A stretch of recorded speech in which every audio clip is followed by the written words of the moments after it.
We grow up believing that men fall for beauty, intelligence, wit, or a touch of timely mystery.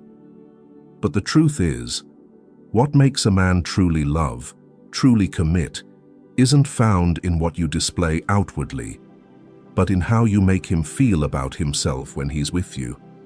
Carl Jung once said that people are driven not only by what they desire, but by the incomplete image within them, the one they endlessly strive for, but can never fully grasp.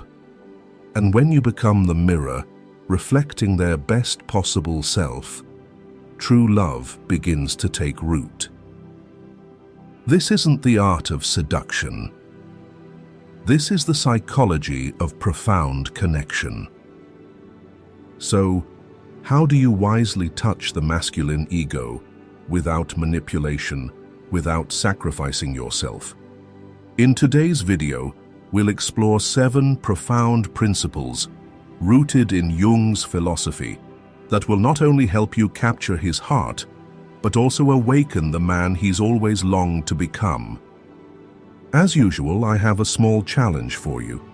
Watch the video to the end if you're truly serious about your journey of personal growth. Leave a comment saying, "I accept the challenge," or simply, "Challenge accepted," to join us as we dive into the first part of today's video. Number 1. Nurture pride, not vanity. There's a subtle misunderstanding, one potent enough to derail an entire relationship, that many women fall into when trying to impress a man. They believe sweet, charming compliments are the key to his heart. And it's true, men enjoy praise. Who doesn't feel moved by recognition? But if what you awaken is merely his surface ego, what you'll receive in return is only a fleeting glance, not a deep, lasting bond. Carl Jung once said, "Your vision will become clear only when you can look into your own heart. Who looks outside, dreams. Who looks inside, awakes." A man may be captivated by your appearance, but he's only truly drawn in when you make him see himself, not with ostentation, but by evoking the latent identity within him. The difference between vanity and pride is like the difference between the flash of a camera and the smoldering fire beneath the earth. A flash dazzles, grabs attention for a moment, then fades. But that quiet flame, though unassuming, has the power to warm an entire space, enduring, profound, and lasting. Compliments like, "You have such captivating eyes," or "That shirt looks great on you," are like summer hits, catchy, forgettable, replaceable. But a statement that touches the deep pride within a man is different. It's like handing him a unique mirror, not reflecting his present self, but the image of a higher version he's always secretly wondered if he could become. A man doesn't love you because you see what everyone else sees.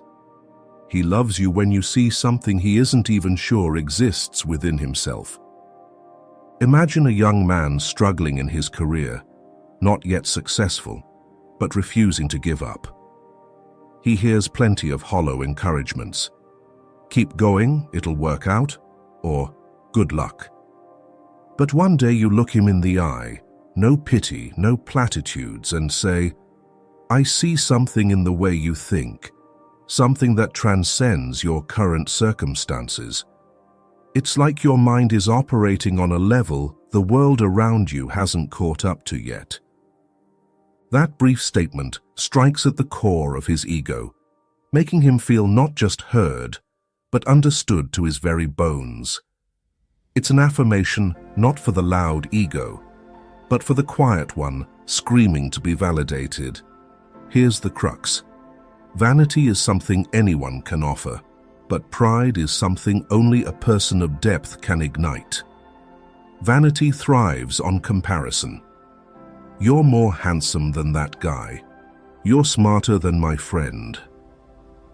But pride thrives on affirming core values, without needing to measure against others. It says, "You are remarkable, not because you're better than someone else, but because of the way you exist." In Jung's analytical psychology, the ego is the conscious self, and every action, reaction, and decision flows from it. But that ego constantly craves validation, not just "I exist," but "I am valuable, I am evolving." When you say something that hits that axis of value, you don't just make him feel better, you make him believe he's worthy of the image he's never dared fully embrace. This doesn't mean lying to flatter. On the contrary, you must observe deeply, listen carefully, and speak the truth. A woman who sees the potential energy beneath a man's surface, that's an irresistible force. It's like the Japanese art of kintsugi, where broken pottery is mended with gold. Instead of hiding the cracks, they highlight them, because those cracks tell the story and value of the piece. You too don't need to praise him as perfect. You just need to recognize and highlight the golden cracks in his character, things he thought were flaws, but you see as unique. A man may fall in love with many, but he only truly commits to the one who makes him feel like a higher version of himself.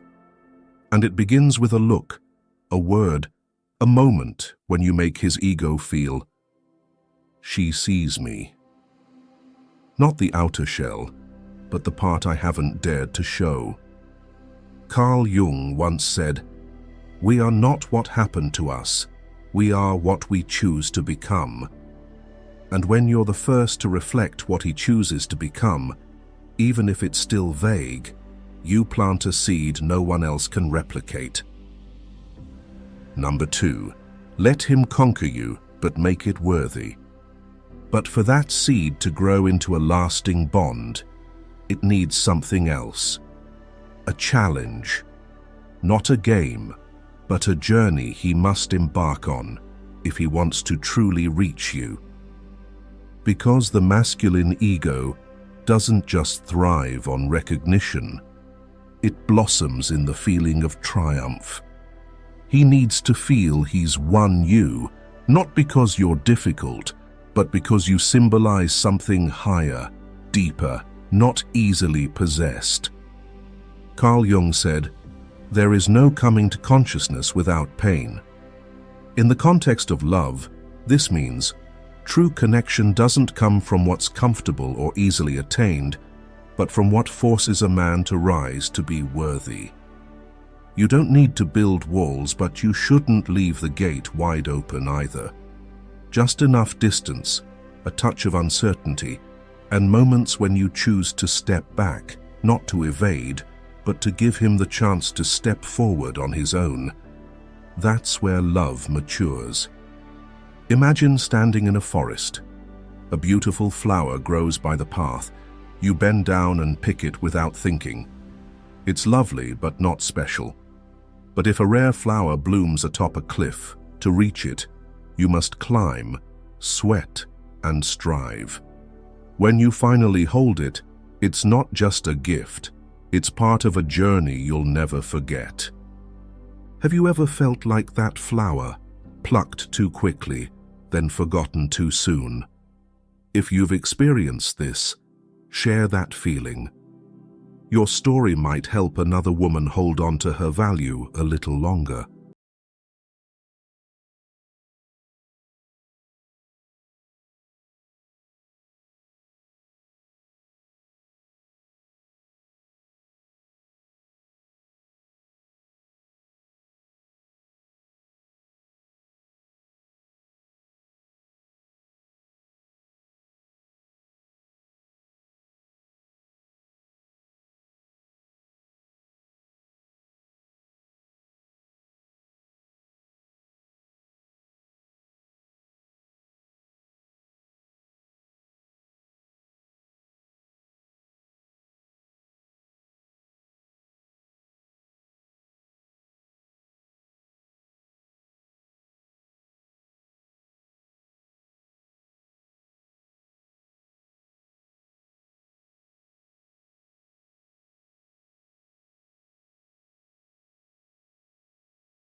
lingers in the heart. In love, pauses are part of the dance. And the most important thing, you don't create distance to punish. You do it so he feels you're a prize of value, something not just anyone can claim, not because you're hard to get, but because you have your world, and you choose who's invited in. True love doesn't make a man feel he has you. True love makes him feel he's worthy of you. And that feeling is what keeps him anchored long after the initial spark fades. You don't need to play games, pretend to be busy, or act aloof.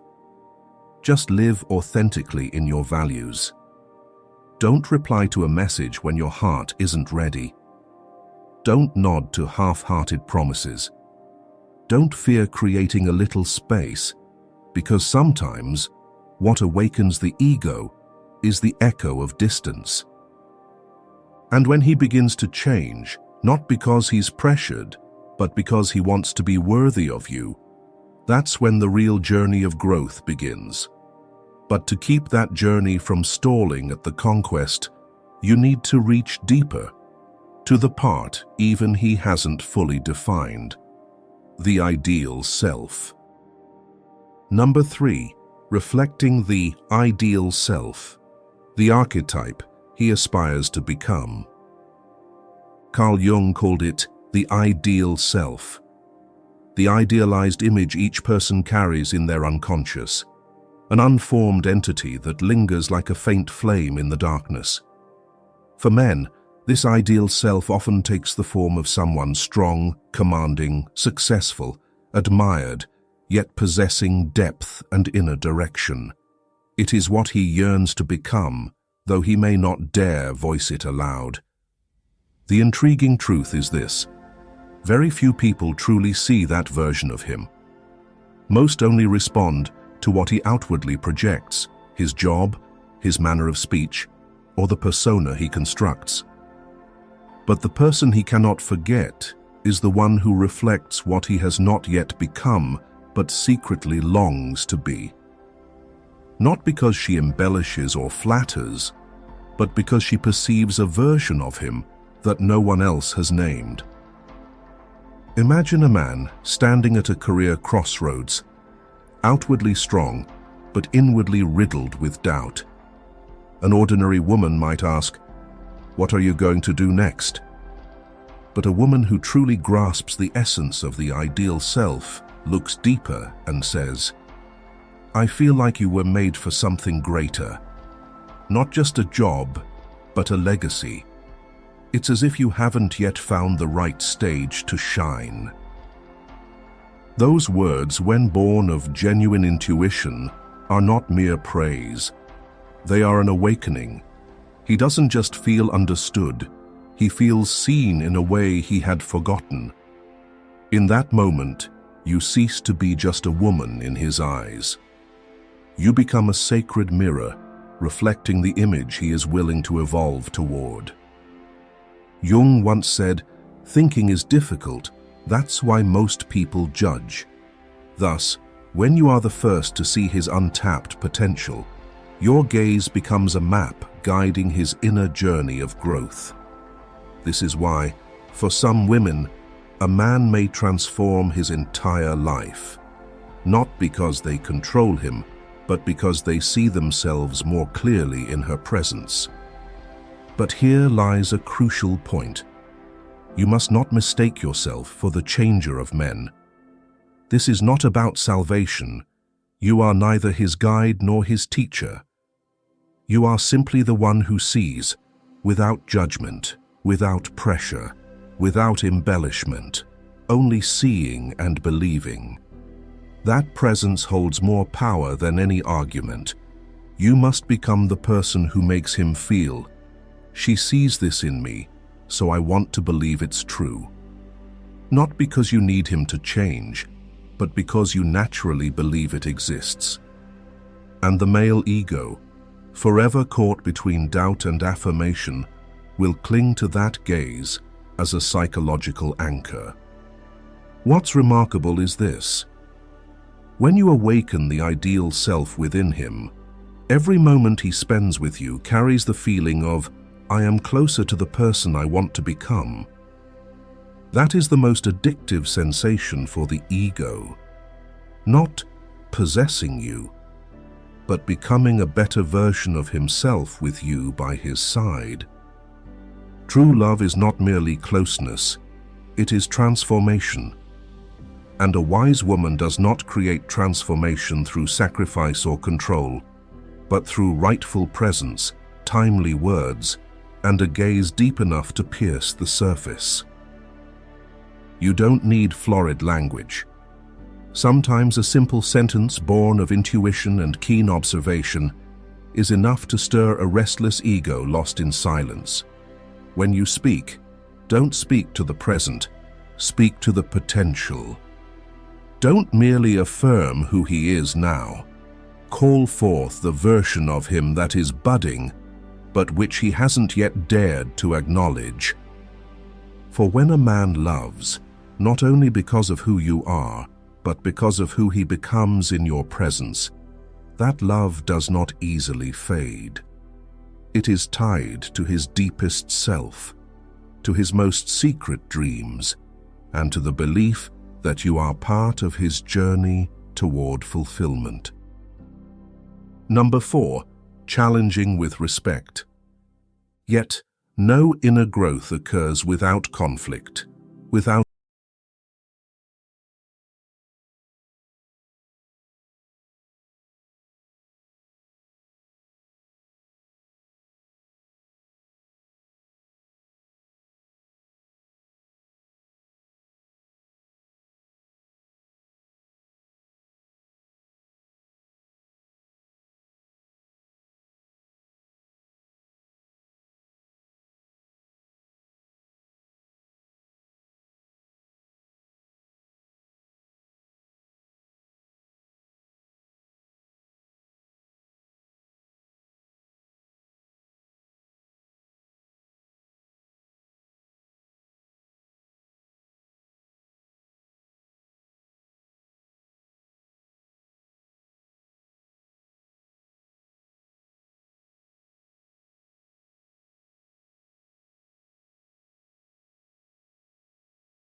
if you dare to challenge him, but with respect.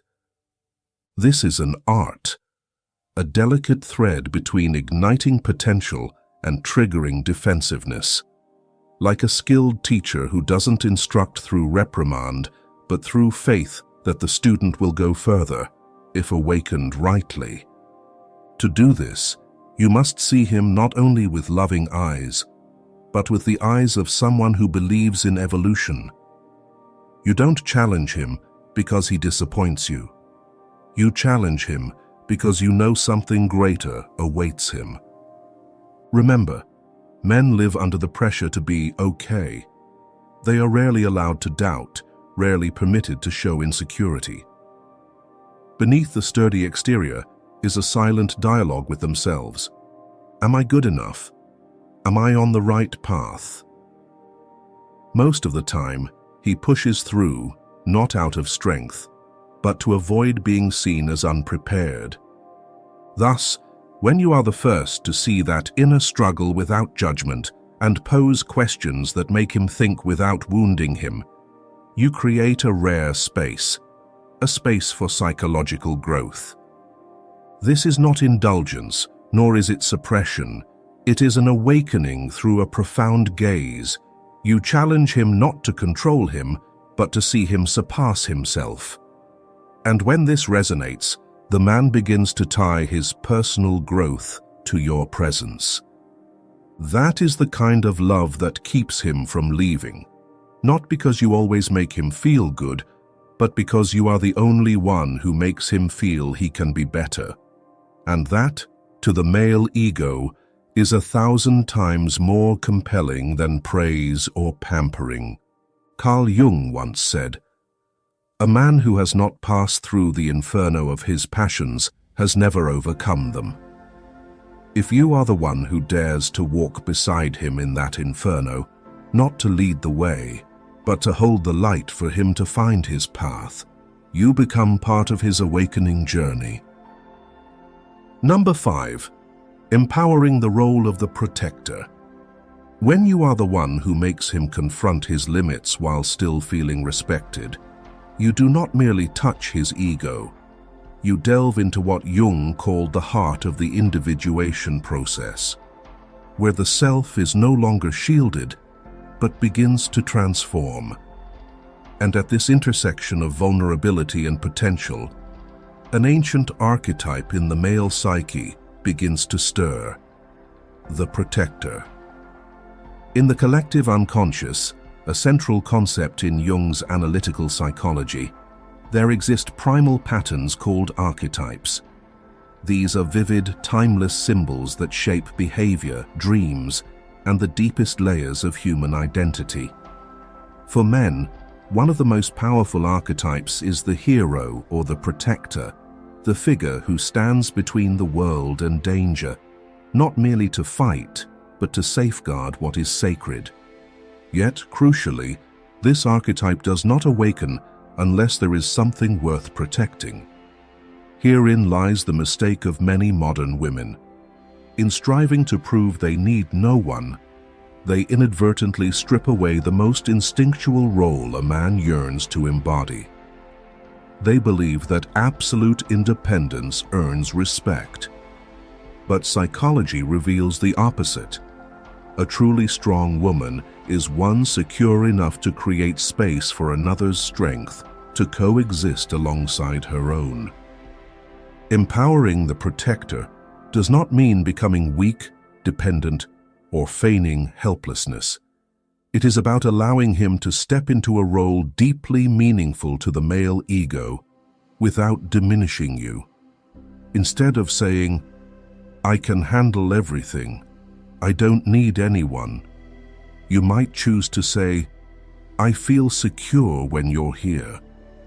It's simple, not because you cannot stand on your own, but because his presence makes you stronger. This is how you grant power without surrendering your own. In practice, this can begin with details so subtle they are often overlooked. Asking his opinion on a matter you've already considered, not because you're clueless, but because you want to give him space to lead. Letting him open a jar, fix a loose chair, or remind you to bring a jacket when it's cold, not because you can't, but because it allows him to express his archetypal instinct healthily. Jung once said, "When an inner situation is not made conscious, it happens outside, as fate." This means a man must recognize his protective instinct within himself to avoid being blindly driven by it, and you can help him become conscious of it by letting him be himself. In love, what binds a man is not the feeling of being served, but the sense that he is serving something meaningful. When you allow him to become the protector, not through pleading, but through acknowledgement. You grant him the sacred role his unconscious has always craved. This is especially true for men who seem cold or indifferent. Often, it's not that they don't care, but that they cannot find a clear place in your inner world. A man unable to express his role will gradually detach emotionally. But if you create just enough space, not for weakness to creep in, but for him to step forward with his strength, the connection between you is forged not just by emotion, but by existential meaning. Deep love does not come from proving you need no one.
Attachment, but from distance, opposition, and separation. In love, this manifests when two individuals do not merge into one another, but create timely distance to become clearer in each other's eyes. A man only realizes his true emotions when he steps out of the familiar warmth. When you are always there, texting first, replying quickly, ever present, you become the backdrop of his life. He no longer sees you clearly, not because you fade, but because constant light blinds the eyes. But when you withdraw, not with anger or sulking, but with elegant silence, you create enough darkness for him to recognize who shines in his life. In psychology, the mechanism of perceiving loss is always stronger than that of perceiving presence. We only truly value something when it is no longer within reach. Yet women often fear creating distance, worried that he'll forget me. In truth, it is when you are always there that he takes your presence for granted. But when you step back, silently, with dignity and without demands, you make his ego confront loss for the first time. And if you have already touched his pride, ideals, potential, and protective role, then your absence is not merely the lack of a person. It is the lack of a part of his definition. He doesn't just miss you, he misses the person he becomes in your presence. If what you're hearing now makes you realize you've been that resonant absence in someone's life, leave a sign to let us know you're here, a like, a subscription, a way to say, "I've understood this with my whole heart." After all the longing, pursuit, and distance, what makes a man deeply attached is not what makes him feel strong, but where he is allowed to be vulnerable without losing his worth. Number 7, a place where he can unmask and still be loved. The deepest point of love is where the ego is no longer propped up, but allowed to rest. Carl Jung once said, "The shadow is a moral problem that challenges the whole ego personality. Within every person, even the seemingly strongest, most independent and confident men, there exists a hidden part, the shadow. It is the place where repressed emotions, nameless fears, and unacknowledged wounds reside. Society trains men to control, to be steadfast, to succeed. But the cost of maintaining this facade is inner isolation. And then they love. But not every love reaches that depth. Many relationships only touch the best parts: success, confidence, intelligence, and strength. Rarely does someone feel safe enough to step into the darkness without making him recoil in fear of judgment. This is why the woman who truly binds a man is not the most talented, the most beautiful, or the one who makes him strive the hardest. It is the one who first makes him feel, "I can take off my mask and still be loved." Imagine a warrior returning from battle. Sweat, blood, and exhaustion cling to his body. He doesn't need admiration, nor does he need immediate healing. What he needs is a place to shed his armor without being met with pity or fear. A woman who becomes that place does so not with grandiose words, but with a non-judgmental presence. In Jungian psychology, the shadow is an inseparable part of the psyche. It is not evil, it is merely neglected.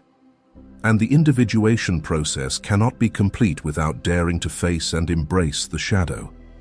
For men, this is even harder, as their shadow is often buried under societal expectations. Men must not be weak. They must know what they want. They must always be strong. Thus, when a man finds a woman who can see him in his most fragile moment and does not retreat, that is a love his ego cannot deny. Picture an ordinary moment, a weekend evening when the man you love returns after a long day. No major event has occurred, but you sense the weight in his steps, the familiar spark absent from his eyes. He opens the fridge, grabs a beer, slumps onto the couch, and says nothing. You ask, "Are you okay?" He nods faintly, his gaze lost in the void. A common reaction for many women is excessive worry. "You're making me anxious, acting like this. Tell me what's wrong." But if you understand what's happening within him, you'll know this is not the time to question or analyze. This is a moment when a man is wrestling with his inner darkness, and the only thing he needs is your presence without interrogation. Healing does not begin with offering advice, but with creating a safe space where the ego can stop straining. And that is the art of a woman who understands deeply. To love is not to possess, but to allow the other to be themselves, even when that self is not pretty. Love endures not through moments of joy, but through moments when you see the other broken and you don't run. That is the kind of connection that resonates in the deepest layers of the soul. It is when a man, after everything, can say, "I fell before her, and she didn't see me as weak. She still valued me." Carl Jung never defined love in the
abandoned.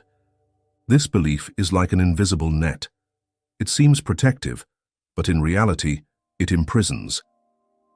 Within that pattern, women easily see silence as proof of indifference. One day without a text becomes the conclusion, he doesn't love me anymore. One night without a call turns into fear. Is there someone else? And from there, the spiral of anxiety begins. Carl Jung called this projection. When we fear abandonment, we unconsciously project that fear onto another person's actions. A man's silence is no longer simply because he is busy or just wants time alone. He becomes the embodiment of the deep obsession. I am not important enough. Imagine a woman sitting in front of her phone. At first, his silence is just like a passing breeze. But a few hours later, her mind has woven a whole story. He doesn't love me anymore. He vanished because I'm not attractive enough. He must be with someone else. These scenarios aren't real, yet they have the power to make her heart ache, her sleep restless, and her days unbearably heavy. A friend once told me that after her partner went away on a long business trip and didn't call often, she felt abandoned for an entire week. But when he returned, she learned that he was buried under a tight project deadline, barely having time for himself. His silence had nothing to do with indifference. It was just the way he was coping with his own world. Jung once emphasized, "Until you make the unconscious conscious, it will direct your life, and you will call it fate." In this case, the fate of many women is being controlled by unconscious fears.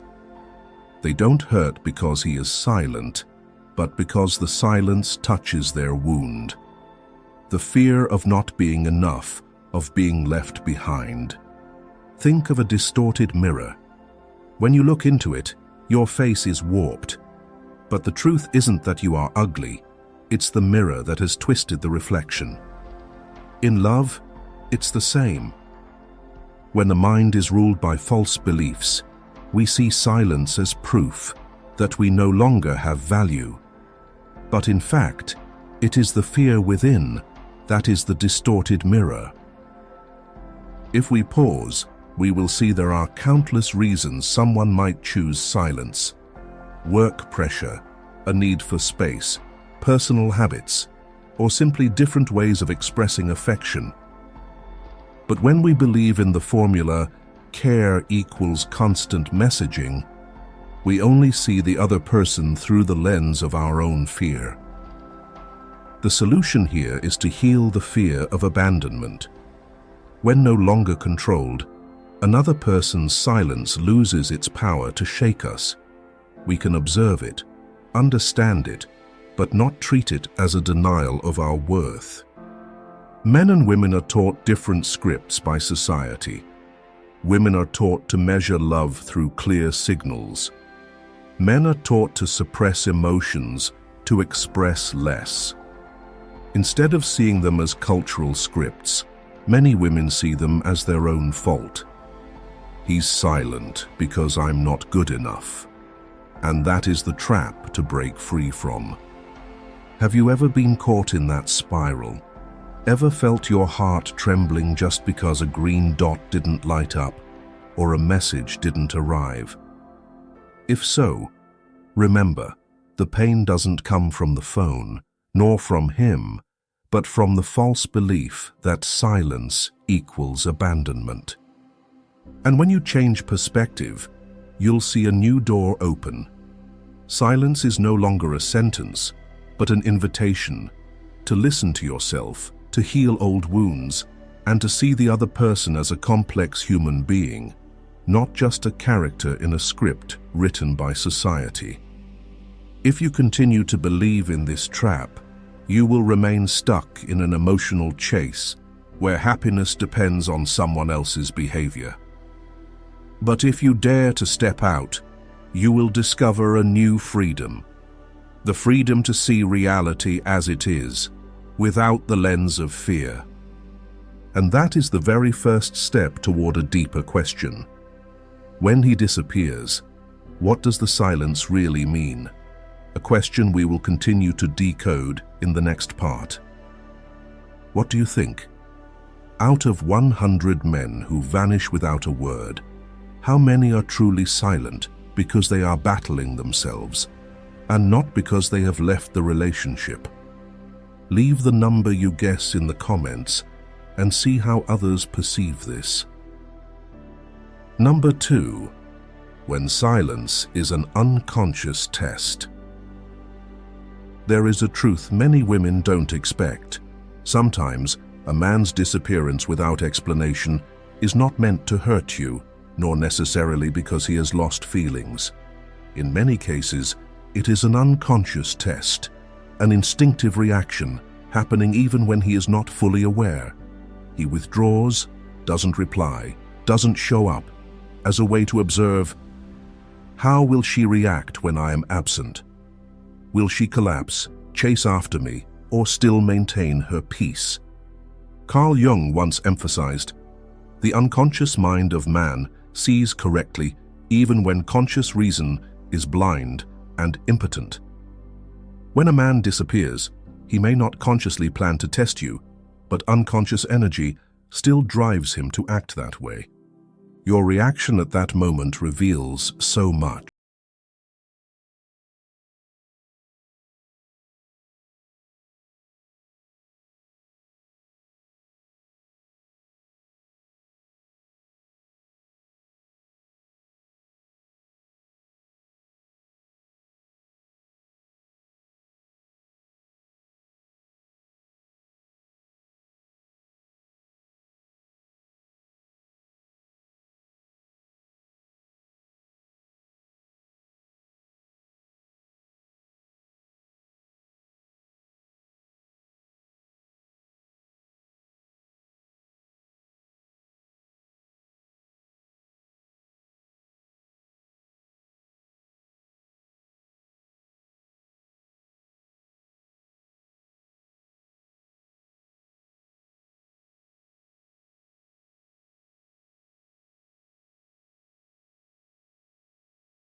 From then on, his respect for her grew. Jung once wrote, "Everything that irritates us about others can lead us to an understanding of ourselves." Instead of only blaming him for disappearing, look at your own discomfort. What does it reveal about unhealed fears inside you?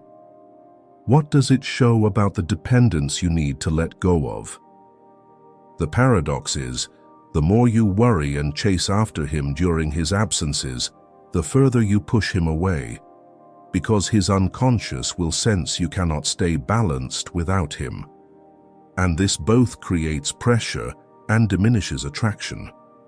In contrast, when you remain calm, you send a subtle message. I can love you, but I do not lose myself. Men may not say it out loud, but they feel it deeply. And that self-possession is what earns their respect and desire to stay. So, if one day he disappears without explanation, don't be quick to conclude it means he no longer loves you. Sometimes, it's simply a pause, an unconscious test, and your response is the most powerful answer. If you keep your peace, he immediately senses that you are a woman of inner strength, one who does not need to depend on another to exist. And that is the foundation for mature love, instead of a power game. And what about you? Have you ever gone through such an unconscious test when he suddenly went silent and vanished? Share your story in the comments. Who knows? Your experience might become the light that helps another woman walk through a similar silence. Number 3. Silence as a mirror reflecting dependence. After realizing that a man's unexplained disappearance can sometimes be an unconscious test, the next thing you need to see is this. Your reaction in those moments is like a mirror. His silence exposes how much you are dependent on another person's presence in order to feel safe and valuable. Every time he disappears and you frantically check your phone, imagine countless scenarios. What you are really confirming is, I need his attention to exist. Carl Jung called this the unbalanced relationship between the ego and the unconscious. When the ego is too afraid, it gives way to the shadows within, the fear of abandonment, the sense of not being good enough, and lets them lead. You no longer stand at the center of yourself, but are swept away by emotional waves created by another. In literature, Tolstoy portrayed this clearly in the character Anna Karenina. A beautiful, intelligent woman, yet she let her love for Vronsky consume her whole life. Every glance, every word, and even his silences became the compass of her soul. When Vronsky grew indifferent, Anna panicked, desperate. Tolstoy wasn't only telling a love story, he was pointing out the danger of women losing their center and letting a man's silence define their worth. Anna's tragedy is proof. When you gaze into the mirror of dependence, you no longer see truth, but only distorted reflections of your own fear. In real life, this happens more often than we think. Many intelligent, accomplished, independent women collapse when the man they love suddenly goes silent. They neglect work, fix their eyes on the phone, suffer sleepless nights. When he finally returns with a brief, "I was so busy," they immediately forgive, pretending nothing happened. The problem isn't that he was silent, but that she allowed his silence to control her entire mental state. She handed over the power to define her worth to him, instead of keeping it for herself. Jung once wrote, "Knowing your own darkness is the best method for dealing with the darknesses of other people." Because women haven't yet faced their own shadows, the fear of abandonment, the insecurity of not being enough, his silence becomes the knife that cuts directly into unhealed wounds. What hurts isn't his disappearance, but the way silence reflects back the hidden corners we've long avoided. The important thing is to learn how to regain your own center. Silence is not always a sentence. It can be an opportunity. An opportunity to look directly into the mirror and ask yourself, why does this absence throw me into panic? The answer won't be found in him, but in you. It may bring you back to old memories where you were neglected. It may reveal past relationships where silence meant goodbye. Or simply it may show that you have not yet learned to stand firmly on your own.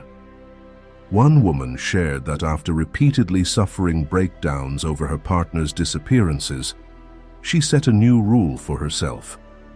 Each time he went silent, instead of collapsing like before, she created her own schedule, meeting friends, joining a class, practicing self-care. At first, she still felt empty, but little by little she realized she could feel complete from herself, not from a phone call. His silence became the reminder. She had neglected herself for too long. And from that point on, she no longer feared silence. Silence is not the end, it is only a mirror. If you tremble and panic before it, you see the image of a dependent woman. But if you stand firm, keeping your balance, you see yourself, whole, complete, not defined by anyone's presence or absence. And that is the deeper message Jung left. True freedom does not come from controlling others, but from learning to keep your center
way is that still lake. It forces you to see yourself rather than constantly track his reactions. Jung once wrote, "There is no coming to consciousness without pain. Awakening always comes with pain, and the pain of a man's disappearance is the opportunity to awaken to how long you've abandoned yourself." Silence, instead of being a sentence, can become the ticket back to your inner self. It is like an empty canvas. Instead of waiting for someone else to paint it, you can pick up the brush and begin painting your own life. In real life, many women have turned this experience into rebirth. One shared that when her partner often disappeared, instead of burying herself in obsession, she tried something different, taking short, solo trips. The first time she took a bus to the beach for the weekend, sat for hours listening to the waves and writing her journal. Another time, she joined a trekking trip with strangers. Each journey helped her realize that emptiness wasn't a void, but space to fill with new experiences. And the most surprising thing was, when she returned to daily life, she no longer relied on his messages as her only lifeline. The key shift is this: from letting silence define you, to using silence to redefine yourself. When you stop waiting for someone else to appear, you finally show up for yourself. And the paradox is, the moment you stop needing to prove, "I am important enough for you to care," you become most magnetic. Because others feel the energy of a woman who still shines even alone. In the Jungian view, silence is no longer absence, but an opportunity to meet the self, the whole self within. The self has always been there, only hidden by fear, dependence, and the habit of living for others. When you dare to sit in the quiet, you realize you were already whole.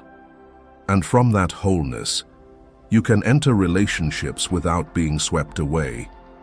So the next time he disappears, instead of asking, "Where is he? What is he doing?" try asking, "What do I need? What have I neglected in myself?" Maybe it's a deep sleep, an unfinished page, a chat with an old friend, or simply a quiet afternoon to breathe. These things are small, yet they are threads that pull you back to yourself. Among hundreds of women who fear silence, only a few dare to see it as a gift to return to themselves.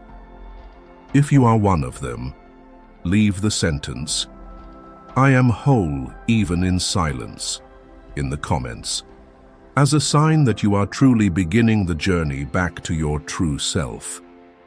Silence, after all, is not darkness to fear, but space in which you can light your own flame. And when you learn to turn emptiness into strength, you'll realize no one can ever truly abandon you unless you abandon yourself. Number 5. Sometimes silence is his inner battle.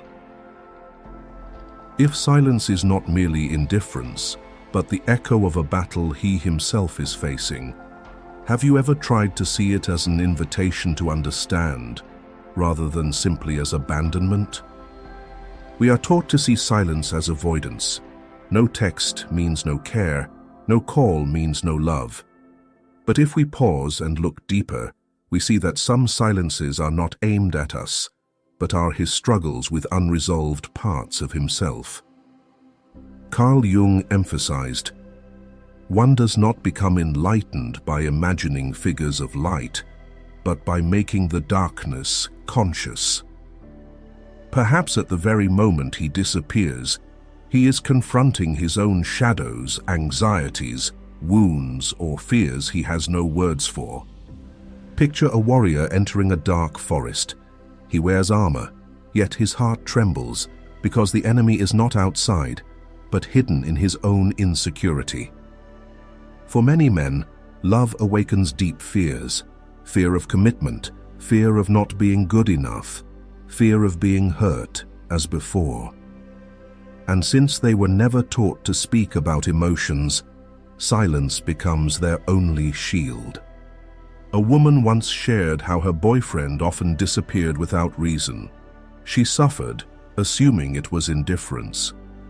But when he finally trusted her enough to open up, she learned he had been struggling with financial stress and work pressure, fearing he wasn't worthy of her. In his eyes, silence was a way not to disappoint her. He feared that showing weakness would make him lose the strong image society expected. His silence wasn't betrayal, but a battle. The irony, in trying to protect her from his fears, he threw her into confusion. In Jungian terms, this reflects the conflict between persona, the social mask he must wear, and shadow, the dark parts he hasn't accepted. When love touches him, these two collide. Silence is the space where the battle unfolds. He doesn't disappear from you, but into himself. The difficulty is that women often interpret silence through their own lens. For them, silence recalls abandonment. But for men, silence is often the only way to survive storms of emotion they cannot yet put into words. If misunderstood, women feel like victims. But if you look deeper, you may see His silence is a sign that he is just as lost, only unable to say it. This doesn't mean you must accept all unreasonable silences. Instead of rushing to accuse,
some silences come from inner battles, but there is another possibility, harsh yet important.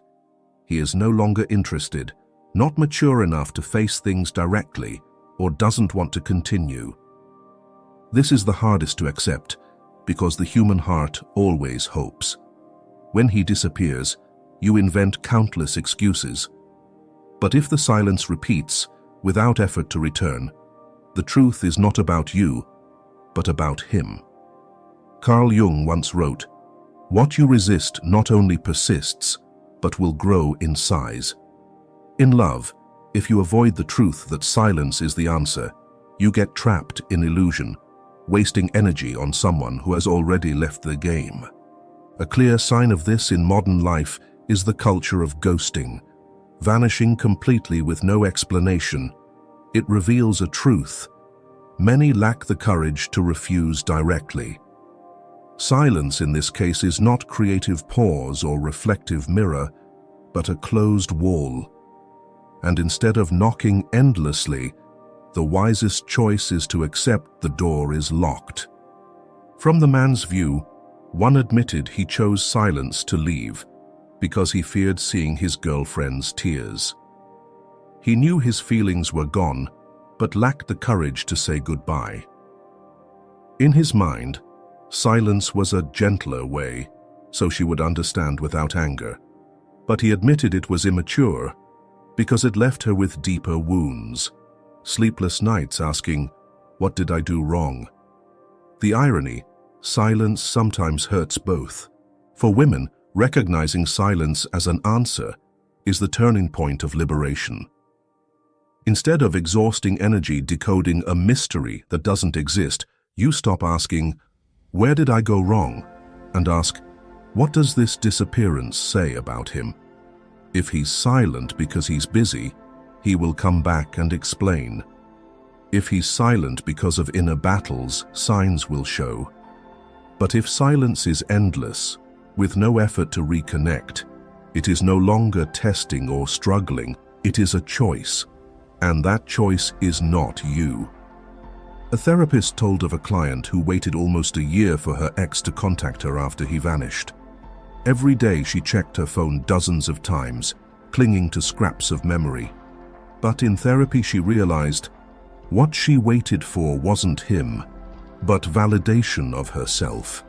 And that validation would never come from someone who had chosen to disappear. It could only come from herself. Silence, in this case, is an invitation to awaken. It forces you to face the truth. Not everyone has the courage or love to walk with you long term, and that does not lessen your value.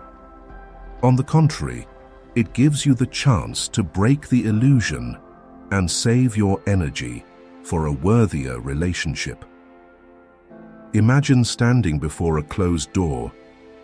If you keep knocking, your hands bleed, your heart empties. But if you step back, turn down another path, you'll see many doors still open. Not every door is for you, and not every silence deserves interpretation. Sometimes it is simply the end.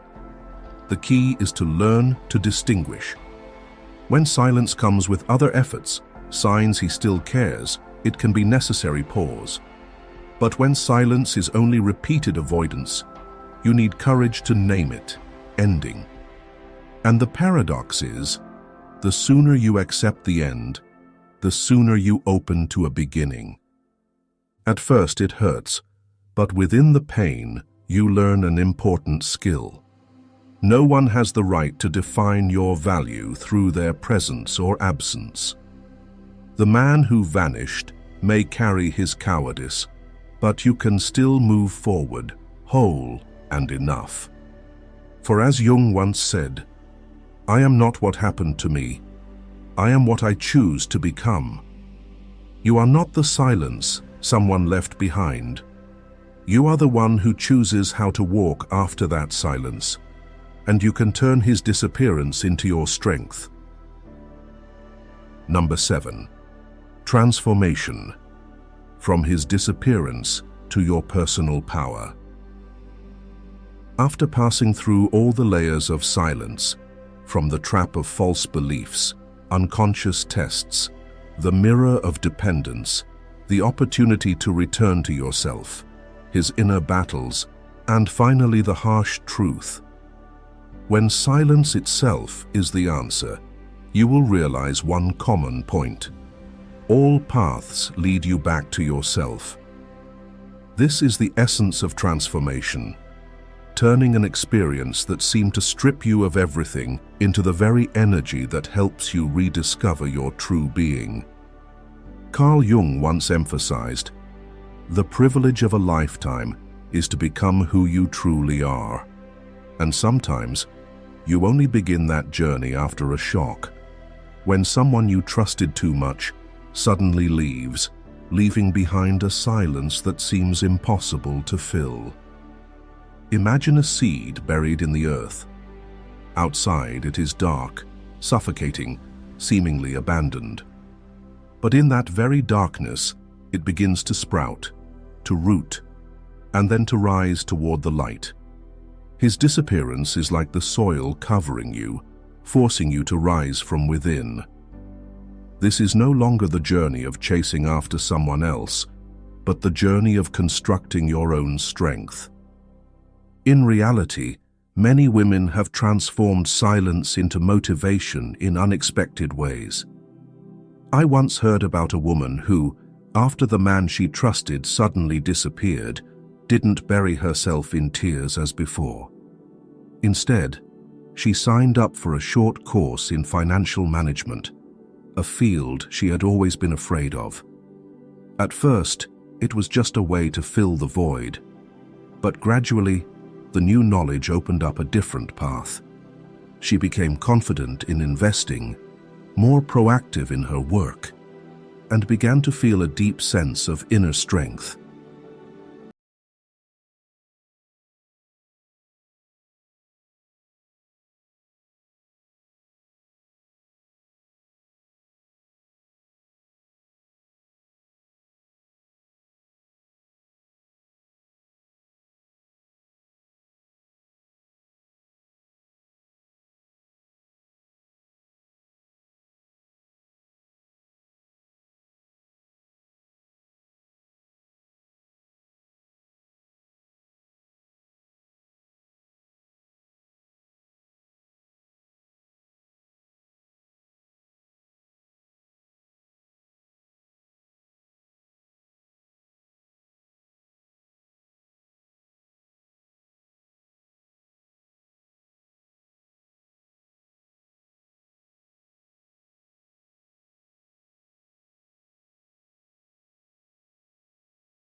victim to creator.